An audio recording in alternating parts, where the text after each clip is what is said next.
हमारा टॉपिक है India and SAARC countries.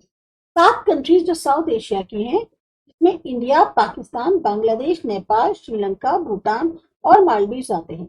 इन सब ने मिलकर South Asian Association for Regional Cooperation यानी सार्क की स्थापना करी 1985। इसका जो हेडक्वार्टर है वो काठमांडू में है, नेपाल के अंदर। बाद में इसमें अफगानिस्तान भी जुड़ गया, तो इसलिए अब टोटल मिलाकर 8 मेंबर नेशंस इसमें हैं। ऑब्जेक्टिव्स क्या है सार्क के? सबसे पहले जो भी साउथ एशिया के लोग हैं उनकी भलाई को प्रमोट करना और उनकी क्वालिटी ऑफ लाइफ को बेहतर बनाना। सोशल, इकोनॉमिक और कल्चरल डेवलपमेंट जो भी रीजन है साउथ एशिया के, उसमें ज्यादा से ज्यादा उनको स्पीड अप करना। सारे इंडिविजुअल्स को मौके प्रोवाइड करना कि वो इज्जत से रह सके और अपनी पूरी क्षमता को पहचान सके। कलेक्टिव तौर पे सेल्फ रिलायंस बढ़ाना जो भी कंट्रीज है साउथ एशिया की उनके बीच। म्यूचुअल कॉन्फिडेंस, आपसी जो एक भरोसा होता है उसे जनरेट करना नेशंस के बीच में। इंटरनेशनल ऑर्गेनाइजेशंस के साथ कोऑपरेशन करना जिनके सेम पर्पसेस हो और ऑब्जेक्टिव्स जैसे हमारे। तो ये जो इंटेंशन थी फुलफिल करने की, जितने भी अभी ऑब्जेक्टिव्स बताए हैं, इसी के लिए सार्क की स्थापना की गई। अब सार्क को सफल बनाने के लिए इंडिया ने हमेशा, जब से इसकी शुरुआत हुई है तब से, एक परमानेंट तौर पे अपना क्रिएटिव रोल अदा किया है। ये भी एक सच्चाई है कि बायलैटरल डिफरेंस ऑफ ओपिनियन होने के कारण मेंबर नेशंस जो सार्क के हैं उनके बीच में जो ऑब्जेक्टिव है सार्क के, वो अभी तक उतने नहीं हासिल हो पाए जितने सोचे थे। इंडिया ने अपनी तरफ से हर कोशिश करके देख ली कि बायलैटरल डिफरेंस ऑफ ओपिनियन कब टू किया जाए।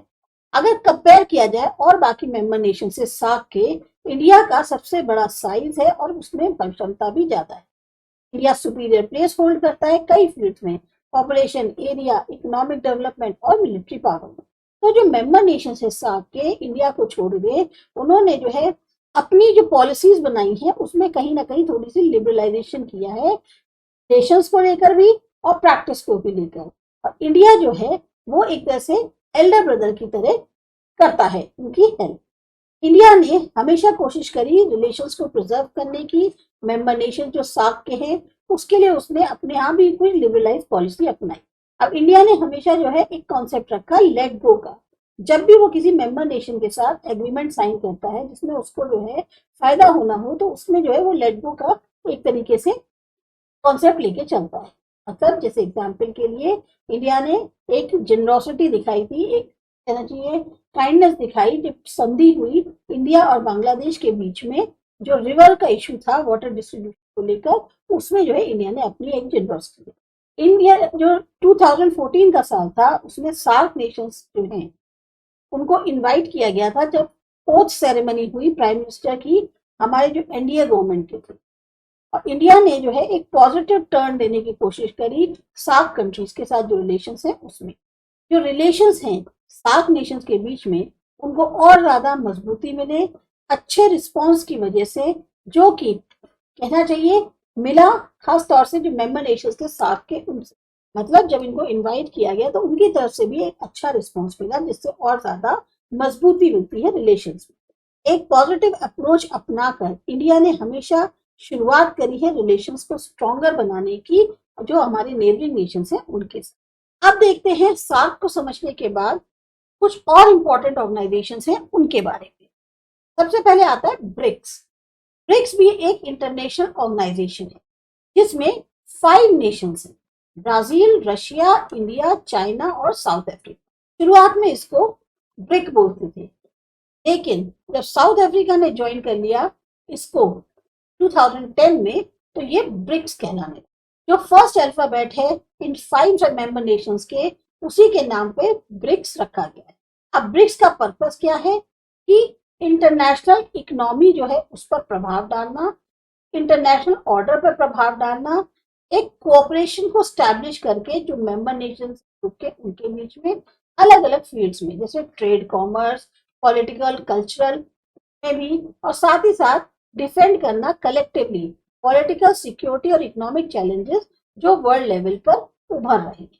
जो मेंबर नेशंस हैं ब्रिक्स की, वो काफी इंपॉर्टेंट कंट्रीब्यूशन देते हैं और प्रभावित करते हैं रीजनल और वर्ल्ड लेवल पर जो भी टोटल पॉपुलेशन है वर्ल्ड की उसके पॉइंट ऑफ व्यू, या वर्ल्ड डोमेस्टिक पॉपुलेशन से, टोटल डोमेस्टिक प्रोडक्शन से, वर्ल्ड डोमेस्टिक प्रोडक्शन से, टोटल डोमेस्टिक प्रोडक्शन से, ट्रेड से, ये सब का इनमें काफी बड़ा योगदान है।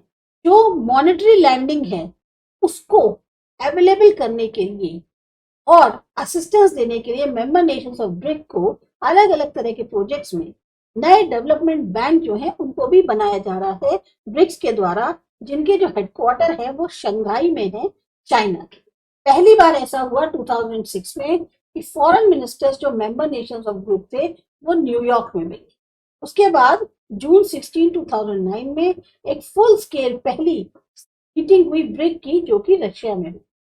हर साल इसकी जो मीटिंग है वो कहीं ना कहीं एक प्री डिसाइडेड टाइम और प्लेस पर होती है किसी ना किसी होस्ट मेंबर नेशन की। अब आता है G4। G4 एक ऐसी ऑर्गेनाइजेशन है जो किस ऑब्जेक्टिव से जुड़ी है या किस ऑब्जेक्टिव से मेन आगे बढ़ रही है? म्यूचुअल कोऑपरेशन और सपोर्ट प्रोवाइड करना 4 नेशंस के द्वारा, इंडिया, ब्राजील, जापान और जर्मनी। इसको बोलते हैं G4। ये ऑर्गेनाइजेशन कॉन्स्टिट्यूट करी गई थी मेन ऑब्जेक्टिव से कि ये सपोर्ट प्रोवाइड करेगी ताकि परमानेंट मेंबरशिप मिल सके सिक्योरिटी काउंसिल में यूनाइटेड नेशंस, एक दूसरे को ये सपोर्ट करे। सारे के सारे जो 4 मेंबर नेशंस है ग्रुप के, ये काफी लंबे समय तक साथ काम कर रहे हैं एक नॉन परमानेंट मेंबर्स के लिए तरह तौर पे, जो 2 साल के लिए चुने जाते हैं सिक्योरिटी काउंसिल।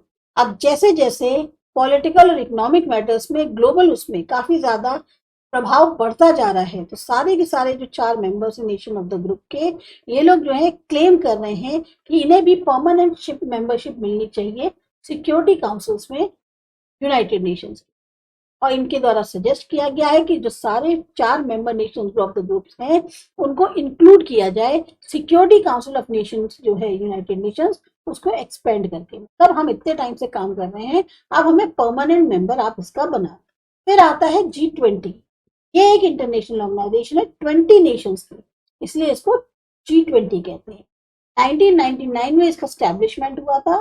पर्पस था अचीव करना international compilation relating to economic policy.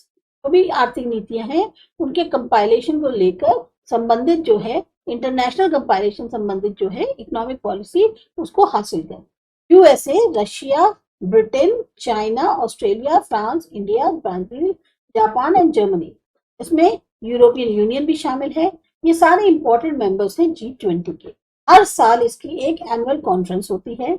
सबसे पहली जो मीटिंग हुई थी वो हुई थी 2008 में वॉशिंगटन डीसी, यूएस में।